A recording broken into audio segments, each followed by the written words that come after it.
Mes chers collègues, dans notre monde devenu interconnecté à l'extrême, le développement du 5e standard de télécommunications mobiles est au centre de l'attention d'un très grand nombre d'acteurs internationaux et les enjeux financiers, économiques, sociaux et écologiques sont colossaux. Si cette future technologie ne risque pas de bouleverser notre manière d'utiliser notre téléphone portable, sauf à nous faire gagner quelques secondes lors du téléchargement lourd, elle va changer en profondeur la manière dont les industries vont se servir de l'Internet mobile. La 5G permettrait, parlons à ce stade au conditionnel, puisque la technologie n'est pas encore opérationnelle à 100%, permettrait d'accélérer si fortement les échanges de données que l'usage des voitures autonomes, de la e-santé, de la robotique et ce que l'on appelle l'Internet des objets exploseront. Mais pour cela, il y a plusieurs étapes fondamentales. La question des fréquences utilisées par cette nouvelle technologie, la question du déploiement du réseau et la question de la diplomatie.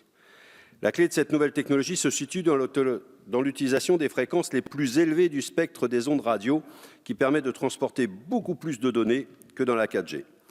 Mais l'utilisation de ces plages de fréquences pose de gros problèmes. Tout d'abord, il semblerait que les hautes fréquences sont utilisées par l'armée française. Les députés communistes souhaitent savoir si l'État n'a pas discrètement grignoté sur les fréquences militaires pour se faire de l'argent en vendant ces fréquences dans le cadre de la mise en place de la 5G. On a en tête le discours de la ministre Parly à Saclay. Il semble que cette question soit cruciale pour notre souveraineté et l'efficacité de nos forces armées.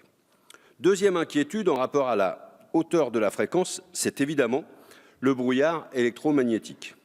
Cette question de santé publique nous semble beaucoup trop prise à la légère et trop souvent éclipsée derrière les considérations de gros sous. Il faut quand même redire ici qu'en 2017, plus de 160 scientifiques du monde entier ont demandé un moratoire sur la technologie 5G, estimant qu'elle pourrait causer des troubles physiques importants. Tout comme la question des perturbateurs endocriniens, il est prouvé qu'une onde ou un pesticide à faible dose ne tue pas.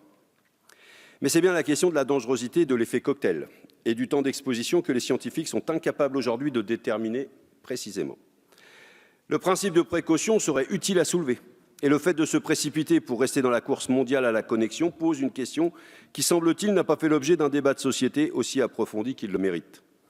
Pourtant, nous le voyons avec les compteurs Linky, la population française reste inquiète par ce sujet.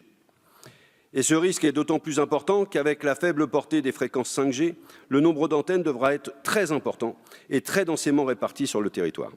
Cela va donc ajouter du brouillard à ce qui était déjà une purée de pois. La 3G, la 4G, la Wi-Fi, le Bluetooth et encore les nouveaux compteurs d'eau, de gaz, d'électricité comme Linky qui échangent des données très régulièrement avec leurs infrastructures centralisées via des ondes radio. Imaginons, Madame la Ministre et Messieurs les rapporteurs, que nous sommes aujourd'hui dans un espace type du micro-ondes. Pour cuire ou pour réchauffer une viande, il suffit de mettre une forte dose d'ondes pendant un temps très court. Mais qu'est-ce que ça donne quand on met une petite dose d'ondes avec un temps très long? Peut-être que ça cuit aussi la viande. Je ne vous ferai pas la recette du gigot de 7 heures, mais imaginons que dans les micro-ondes, on peut être les choses. Et moi, je ne voudrais pas être le morceau de viande qui sera cuit au bout de 40 années avec le micro-ondes que vous nous inventez.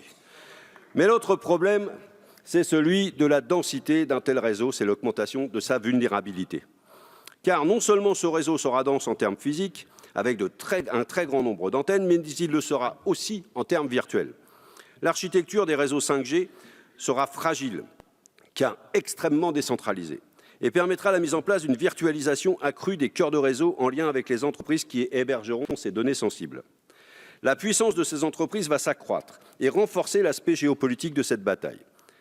Et l'attaque d'un réseau, qu'en est-il à l'heure d'une virtualisation ou d'une décentralisation des logiciels et des données d'entreprise, de l'Internet des objets, des voitures autonomes ou demain des opérations chirurgicales à distance pourrait avoir des conséquences bien plus graves que l'arrêt du téléchargement du film que nous avions envie de regarder dans le train.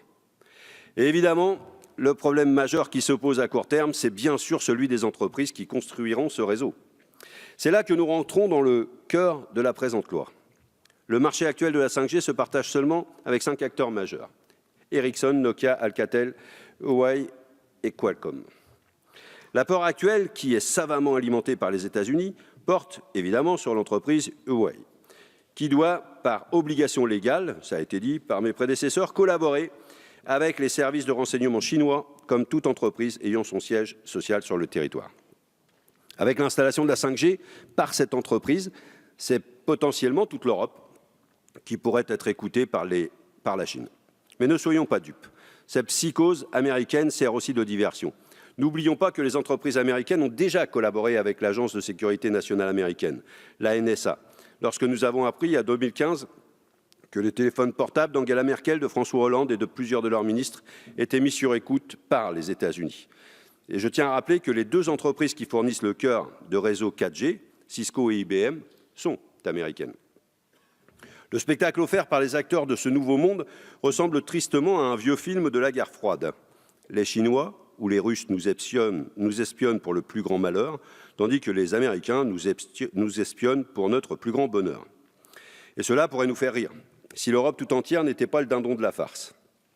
L'Union européenne n'a pas pu ou n'a pas su maintenir son entreprise, ses industries d'équipementiers et entreprises de télécommunications de pointe.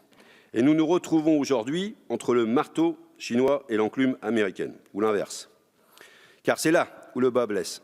De l'avis de beaucoup de spécialistes et pour certains opérateurs français, Huawei est l'une des seules entreprises au monde à pouvoir proposer de la technologie 5G mûre et abordable financièrement. Voilà que nous sommes pris au piège de l'absence d'ambition politique. Quant à la lutte contre la désindustrialisation des pays européens, les communistes vous avaient prévenu. Alors que la France a laissé Alcatel se faire racheter par Nokia en 2015 sans vraiment se battre, puis n'a rien dit quand l'entreprise a annoncé la suppression de 2000 postes en Europe, dont 1000 en France, voilà que vous vous rendez compte enfin de la valeur des emplois que vous avez laissé détruire. Dommage, c'est trop tard. Pour rappel, Nokia bénéficie des largesses du CICE et a reversé près d'1,8 milliard d'euros de dividendes à ses actionnaires l'année dernière. L'une des questions de fond est donc bien celle de la volonté politique pour construire une souveraineté industrielle, particulièrement dans ces secteurs d'avenir. Peut-être qu'avec des outils que nous, députés communistes, réclamons depuis très longtemps, comme la nationalisation temporaire des entreprises nécessaires à notre souveraineté en cas de rachat, nous ne serions pas là en train de pleurer en nous protégeant tant bien que mal contre Pékin et Washington. En attendant, nous voilà obligés soit de coopérer avec une entreprise chinoise au risque d'être la cible d'attaques économiques de M. Trump et d'être espionnés à une échelle gigantesque par Pékin, soit de mettre de côté cette entreprise en nous exposant à la colère de Pékin et en prenant un retard considérable. Retard qui aura deux conséquences. Premièrement, sans Huawei, nos opérateurs ne pourront pas déployer la 5G sur notre territoire avant 2020 comme annoncé. Et deuxièmement, beaucoup d'industries françaises et européennes vont prendre du retard, conséquemment par rapport à leurs concurrents qui auront accès à cette technologie. Mais cette course à la 5G pose aussi la très grande question écologique. Soyons directs, l'Internet vert n'est qu'un fantasme. La 5G va augmenter les besoins en électricité, puisque ce besoin est corrélé à l'augmentation des échanges de données, que le renouvellement des téléphones portables compatibles 5G va être nécessaire, sans compter l'Internet des objets qui va exploser les besoins en matériaux rares et polluants dans les batteries et les microprocesseurs qui seront intégrés. On recoupe donc la question de la souveraineté énergétique qui se pose actuellement avec la programmation pluriannuelle de l'énergie que le ministre de Rugy a présentée il y a quelques jours, et la question du consumérisme capitaliste qui nous mène droit dans le mur. Les éléments que nous avons recueillis depuis la Commission, les témoignages de scientifiques, les doutes et les incertitudes qui entourent ce sujet ne permettent plus aux députés communistes de soutenir ce projet de loi autant qu'ils l'ont fait en commission. De plus, sans étude d'impact, nous légiférons à l'aveugle et ce n'est pas acceptable. D'autre part, ce texte contribue à paver la route de la 5G qui, comme je l'ai dit, expérimente à l'échelle planétaire un réseau de communication qui semble aujourd'hui fragile, met en place des fréquences d'ondes dont nous n'avons aucune preuve de leur innocuité et surtout sera un véritable carnage écologique. Je vous remercie.